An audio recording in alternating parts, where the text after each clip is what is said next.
Gloucestershire pulled off a stunning NatWest T20 Blast victory over Somerset, the winning boundary coming off the penultimate ball in front of a record-breaking crowd at the Brightside Ground in Bristol. The margin of victory, 4 wickets. Put in after a delayed start but with no loss of overs, Chris Gale played out a rare maiden over from Matt Taylor, taking 9 balls to then get off the mark. It didn't take him very long to add more boundaries as well. Who needs to use up all the balls you face? Not Gale, it would seem, into the 4th over, and he went huge off Liam Norwell, a shot which had the ground buzzing in anticipation, whichever team you were supporting. 6 number 2 followed in the next over. Andrew Tye pulled into one of the temporary stands. By the end of 6 overs of power play, Somerset had made 55 without loss, Gale with 40 of them. But there was a loud cheer in North Bristol when, trying to go big again, the Jamaican hit high to Michael Klinger, who held on well. Gale gone for 40. That brought in Peter Trigo, who was soon launching Benny Howell over his head for a maximum. But Trigo was soon sent packing by Tom Smith, a full toss drill back to the spinner, who held on brilliantly. Trigo on his way for 15.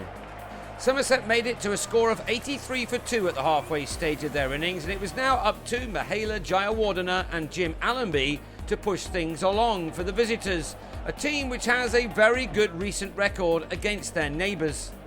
Allenby had made 27 when he perfectly picked out Matt Taylor at short fine leg off Andrew Tye. Somerset 3 down before they registered their 100 in the 13th over. Jayawardena should have departed on 13, but somehow Norwell let the ball slip through his hands. This is how to take a catch. A simply sensational effort from the bowler Howell, who did superbly well to keep his eye on the ball while on the run. It removed Jayawardena for 24. And then 2 balls later, Johan Myberg held out to Ian Cobain for 8. Those 2 wickets leaving Somerset on 117 for 5 in the 16th over. They were losing their way, and this 6 in the 18th from Lewis Gregory was a much needed one. Some boundaries, including this 6 very late on from Roland van der Merwe, meant that Somerset in the end settled for a final score of 158 for 5. It looked like a slightly undercooked total. But they were helped enormously when Hamish Marshall was bowled to the first ball of the reply delivered by Yasir Arafat. It was a sluggish start by Gloucestershire, but the boundaries did start to come from the bat of Ian Cobain. Michael Klinger also started to pick up the pace of his innings, his side getting to 40 for 1 at the end of 5. The start of the 6th over saw the end of Cobain for a sprightly 23, he pulling a short ball from Jamie Overton out to Gregory. Gloucestershire were just behind at the end of the power play, the total reading 47 for 2, and they needed more than 1s and 2s that they were picking up at this stage. 77 for 2 was the score halfway through the reply, 82 more runs required off the last 10 overs. Chris Dent and Klinger, 2 men in excellent form, now began to play important roles for their team.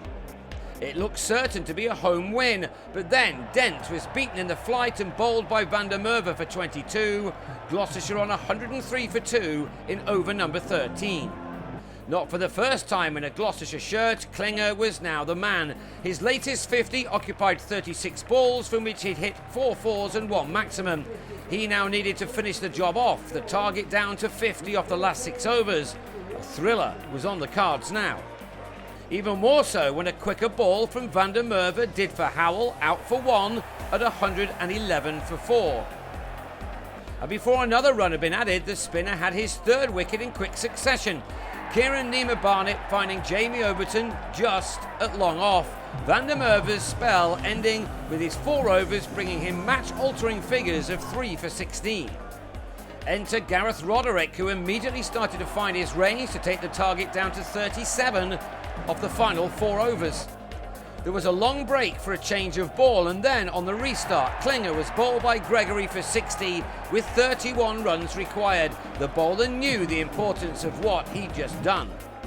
30 now needed off 3, then 23 off the last 2 overs. The tension was building ball by ball. but no one had told Roderick that.